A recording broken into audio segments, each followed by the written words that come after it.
Hi అండి, నా పేరు Lakshmi. Welcome back to Varshita daily life style. ఈరోజు వీడియోలో ఆవకాయ ఎలా చేయాలో చూద్దాం. సంవత్సరం పాటు నిలవ ఉండేలాగా ఆవకాయ పెట్టుకోవాలంటే కొంచెం సమయం పడుతుంది మంచి కాయలు అవి రావడానికి. అప్పటి వరకు ఉండకుండా అప్పటికప్పుడు ఇలా చేసుకుని తినవచ్చు. అది ఎలా చేయాలో చూద్దాము. ఇలా మార్కెట్ నుంచి 3 మీడియం సైజు మామిడికాయలు తెచ్చుకున్నాను.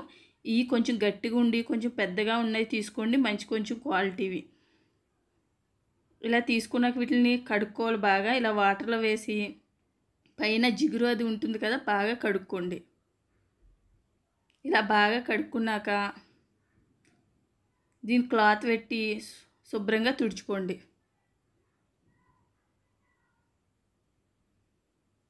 ఇలా బాగా తుడుచుకున్నాక 2 గంటలు పక్కన పెట్టండి. ఎండలో ఏం పెట్టనవసరం లేదు. ఫ్యాన్ గాలికి పెట్టుకున్నా పర్వాలేదు, లేకపోతే పక్కన పెట్టేసుకుంటే తడంతా ఆరిపోతుంది. తర్వాత వీటిని సగంగా కట్ చేసుకుని లోపల టెంక్ ఉంటుంది కదా, అది తీసేసుకుని దీని మీద ఒక చిన్న పొర కింద ఉంటుంది, అది కూడా చాకుతో తీసేసుకోండి. దీనికైతే టెంక పట్టేసిందండి. నేను కత్తిపీటతో కట్ చేశాను. కొంచెం జాగ్రత్తగానే కట్ చేసుకోవాలి. టెంకతోనే కట్ చేసుకుంటే బాగుంటుంది. ఈ 3 కాయలుగా అయినా కానీ చాలా ముక్కలే అయినాయి. తర్వాత వీటిని కొలుచుకోవాలి. నేనైతే కొంచెం పెద్ద ముక్కలుగానే కట్ చేసుకున్నాను. పైన కింద సమానంగా ఉండే ఒక గ్లాసుని తీసుకుని ఈ విధంగా కొలుచుకోండి. ఇది కూడా సేమ్ మనం ఆవకాయ ఎలా పెట్టుకుంటామో అదే టేస్ట్లో ఉంటుంది. ప్రాసెస్ అయితే అదే, కానీ ఇది ఎక్కువ రోజులైతే నిలవ ఉండదు. ఇలా నాకు 4 గ్లాసుల వరకు వచ్చినాయి. పై వరకు వేసుకుని కొలుచుకోండి. కొన్ని ముక్కలే మిగిలి, మొత్తం మీద 4 గ్లాసులు. ఒక గిన్నె తీసుకోండి. తర్వాత అదే వాటర్ గ్లాస్తో గ్లాస్ కారాన్ని తీసుకుంటున్నాను. నేను ప్యాకెట్ కారాన్నే తీసుకుంటున్నాను. గ్లాస్ కారానికి సగంలో సగం అంటే ఒక వంతు సాల్ట్ వేసుకుంటున్నాను. మీరు కల్లుప్పు అయినా వేసుకోవచ్చు. కల్లుప్పు అయితే ఎండలో పెట్టుకుని మిక్సీ వేసుకుని, కారం 4 వంతులు అయితే ఒక వంతు సాల్ట్, ఒక వంతు ఆవాలని ఇలా కొలుచుకుని మిక్సీ వేసుకోండి. మిక్సీ తీసుకుని మెత్తగా పొడి చేసుకోండి. ఆవాలను కూడా ఎండలో పెట్టుకోండి, ఫైన్ పౌడర్ చేయండి. ఇది కూడా ఇందులో యాడ్ చేసుకుని కారము, ఉప్పు, ఆవు పిండి బాగా కలిసేలాగా బాగా కలుపుకోండి.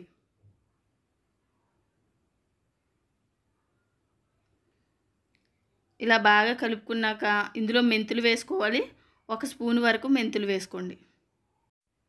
ఇలా మెంతులు వేసుకున్నాక ఒక 20 వరకు ఎల్లుల్లిపాయ రేకులు నేను పొట్టు తీసుకుని వేసుకుంటున్నాను.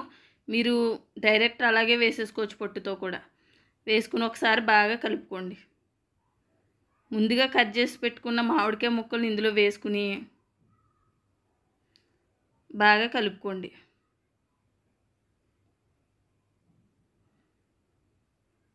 ఈ గిన్నె అయితే సరిపోవట్లేదు, అందుకు వేరే గిన్నెలోకి మార్చుకుంటున్నాను. ఖాళీగా ఉంటే బాగా కలుస్తుందని. ఇలా బాగా కలుపుకున్నాక ఇందులో ఆయిల్ వేసుకోవాలి. పల్లీల నూనె కానీ నువ్వుల నూనె కానీ వేసుకోండి. ఆవకాయకి ఎప్పుడు ఆ 2 ఆయిల్లే బాగుంటాయి. నేను ఈరోజు అయితే వేరుశనగ నూనె వేస్తున్నాను, అంటే పల్లీల ఆయిల్. ఏ గ్లాస్తో అయితే కారం కొలుచుకున్నామో అదే గ్లాస్తో 1 గ్లాసు పల్లీల ఆయిల్ వేసుకుని బాగా కలుపుకోండి. సరిపోలేదండి, అందుకని ఇంకో 1/2 గ్లాసు వరకు పల్లీల ఆయిల్ వేస్తున్నాను. మొత్తం మీద 1.5 గ్లాసు అంటే ఒక 1/4 కిలో వరకు ఆయిల్ పట్టింది. ఇలా బాగా కలుపుకోండి. సరిపోయింది ఆయిల్ అయితే.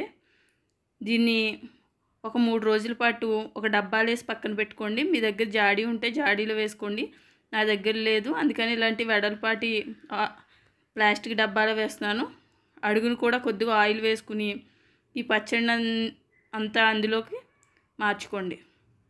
ఇలా వేసుకున్నాక మూత పెట్టి పక్కన పెట్టుకోండి. 2 నైట్లు అయ్యి 3వ రోజు ఓపెన్ చేసి చూపిస్తున్నాను. ఇలా ఆయిల్ పైకి తేలి ఉంటుంది. కరెక్ట్గానే అయ్యింది. ఇప్పుడు ఒకసారి బాగా కలుపుకుని సాల్ట్ అవి సరిపోకపోతే ఆయిల్ సరిపోకపోయినా మీరు వేసుకోవచ్చు. నాకైతే కరెక్ట్గానే సరిపోయింది. ఎందుకంటే నేను ఎప్పుడు ఇట్లాగే చేస్తాను, ఇదే క్వాంటిటీలో అప్పటికప్పుడు తినడానికైతే అందుకు కరెక్ట్గా సరిపోయింది. తర్వాత దీన్ని ఏదైనా గాజు సీసాల్లో మార్చుకుంటాను. అంతేనండి. ఈ వీడియో మీకు నచ్చినట్లయితే లైక్, సబ్స్క్రైబ్ చేసుకోండి. Thank you for watching. Bye bye.